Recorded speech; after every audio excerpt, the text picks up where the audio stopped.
Hi friends, ఈజీగా ice cream ఎలా చేయాలో చూడండి ఫ్రెండ్స్. అంటే క్రీమ్ బిస్కెట్స్ని తీసుకోండి, అలాగే అది కొంచెం మెత్తగా మ్యాష్ చేసుకున్న తర్వాతకి గ్లాసులలో వేసుకోండి. నేను మా బాబు కానీ నాకని 2 గ్లాసెస్లో వేసుకున్నాను. అది కొంచెం మెత్తగా అంటే మెత్తగా పొడి పొడిగా చేసుకోండి. చేసుకున్న తర్వాతకి గోరువెచ్చని పాలు తీసుకొని దాంట్లో పోసుకొని కలుపుకున్నాక కొంచెం మంచిగా మెత్తగా అయ్యేంత వరకు కలుపుకున్నాక అది ఓవర్ నైట్ మొత్తం ఫ్రిడ్జ్లో ఉంచండి.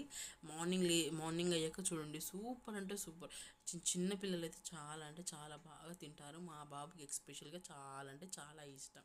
చూడండి ఫ్రెండ్స్, ఫ్రిడ్జ్లో పెట్టాక ఇలా వస్తుంది. అలా మూత పైన పడకున్నంత గట్టిగా అయితే ఓకే, ఐస్ క్రీమ్ అయిపోయినట్టే. అలా చూడండి, ఎంత ఎమ్మీగా డెలిషియస్, సూపర్ అంటే సూపర్. మా బాబు